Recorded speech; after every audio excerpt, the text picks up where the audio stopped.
जी, अस्सलाम वालेकुम। उम्मीद है कि आप तमाम दोस्त खैरियत से होंगे। मार्केट पूरी तरह से जंग की लपेट में आ चुकी है और इस वक़्त जो जंग का जो इम्पैक्ट है, वो डायरेक्टली मार्केट में हमें देखने को मिल रहा है। बहुत ज़्यादा पैनिकिंग सिचुएशन है।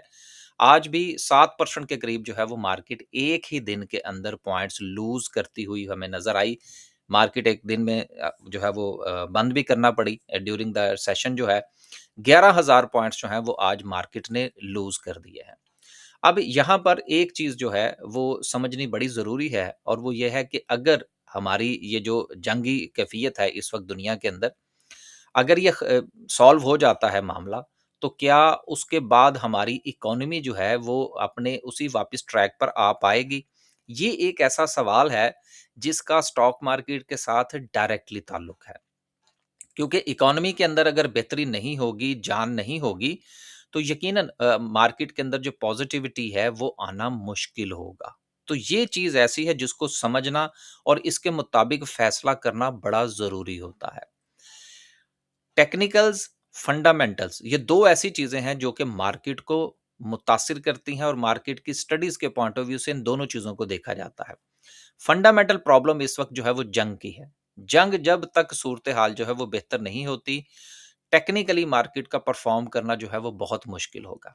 बाकी आगे सपोर्ट क्या नज़र आती है, मुमकिना तौर पर मार्केट कहाँ पर रुक सकती है, इसको इंशाल्लाह आगे चलते हैं और डिस्कस करने की कोशिश करेंगे। कुछ खबरें हैं, उनको शामिल करते हैं। सिर्फ़ और सिर्फ़ 1-2 चीज़ें जो हैं वो थोड़ा-सा देख लें। आज कमर्शियल बैंक्स 3,000 पॉइंट्स निकाल गए, फर्टिलाइज़र, सीमेंट एंड सो पे पूरी मार्केट के अंदर आज हमें ब्लड बाथ जो है वो देखने को मिला। एक वक़्त में 100 से ज़्यादा कंपनीज़ जो थी वो लोअर कैप पर थी।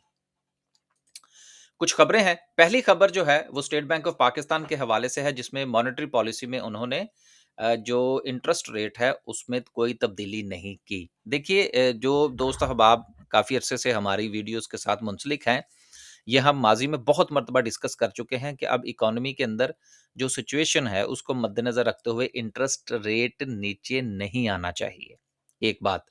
दूसरी बात ये है कि क्या अगर जंगी हालात ना होते और इस वक़्त जो सिचुएशन है ऑयल प्राइसेज़ की वो ना होती तो क्या स्टेट बैंक ऑफ पाकिस्तान जो है वो शरह सूद में कुछ कमी कर देता? बिल्कुल नहीं। फिर भी जो हुकूमत का जो प्रोग्राम चल रहा था माज़ी के अंदर ग्रोथ के हवाले से, अब तो ख़ैर वो ब रह गया ना सारा कुछ। उसको देखते हुए भी शरह सूद में कमी मुमकिन नहीं थी। सो इस हवाले से कम ये मेरे लिए तो कोई ऐसी न्यूज़ नहीं है कि जी शरह सूद में कोई कमी जो है वो नहीं हुई। ये पहले से जो थी वो हमारी यही राय थी। लिहाज़ा इसके हवाले से हमें तो कोई ख़ास सरप्राइज़ नहीं मिला।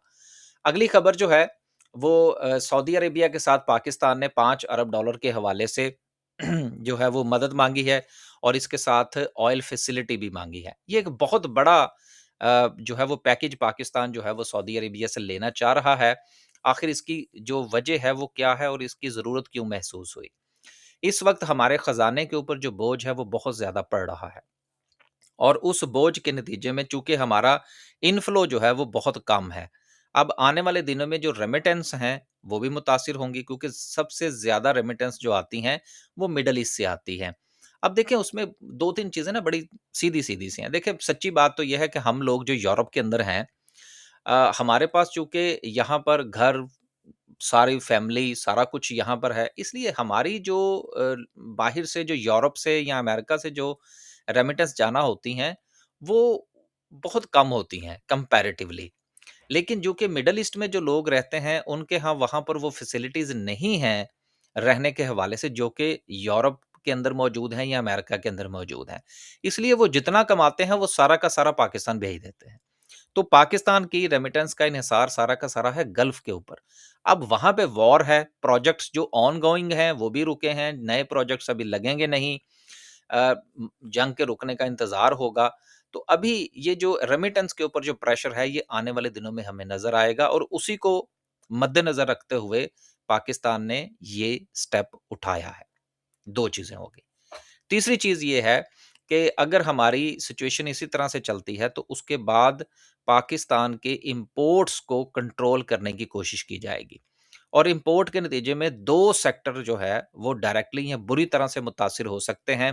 पहला आपका फार्मास्यूटिकल सेक्टर और फार्मास्यूटिकल सेक्टर का जो रॉ मटेरियल की जो इंपोर्ट्स है, उसकी वजह से उस सेक्टर के ऊपर जो है ये वबाल पड़ सकता है। दूसरी चीज़ ये होगी कि अद्वियात की कीमतें बढ़ेंगी। कीमतें बढ़ने के नतीजे में एक तो उनकी सेल्स कम होंगी और दूसरा जो है महँगाई में इज़ाफ़ा होगा और उसका इम्पैक्ट भी जो है वो हमारी इन्फ्लेशन के इंडिकेटर के ऊपर पड़ेगा। आखिरी बात जो है वो हमारे ऑटो सेक्टर के हवाले से है कि अगर पाकिस्तान इंपोर्ट्स को टाइट करता है जिस तरह से कि माजी में भी हुआ, तो देन हमारी चूंकि जो असेंबलिंग है, मैन्युफैक्चरिंग हमारी यहाँ पे बहुत कम है। असेंबलिंग होती है ऑटो के हवाले से और जो मेन किट्स हैं वो इंपोर्ट होती हैं, तो उसकी इन्वेंट्री के ऊपर भी फर्क पड़ सकता है और ऑटो सेक्टर के ऊपर भी इसका नेगेटिव इम्पैक्ट हो सकता है अगर हमने अपनी जो इंपोर्ट्स हैं उसको टाइट करने की कोशिश की। तो नेगेटिविटी के हवाले से बात हो गई, कौन-कौन से सेक्टर ज़्यादा मुतासिर हो सकते हैं अगर इंपोर्ट के ऊपर टाइटनेस आती है। उसके साथ सऊदी अरेबिया के मामलात हो गए। अब चलते हैं और डिस्कस करते हैं अपनी कैंडल को। कैंडल को डिस्कस करने से पहले देखिए, मैं अभी चंद दिन पहले भी आपसे ये गुज़ारिश कर रहा था कि चीज़ें जो हैं, वो देखना ये होता है कि आया कि वो टेक्निकली नीचे जा रही हैं या फंडामेंटली जा रही हैं।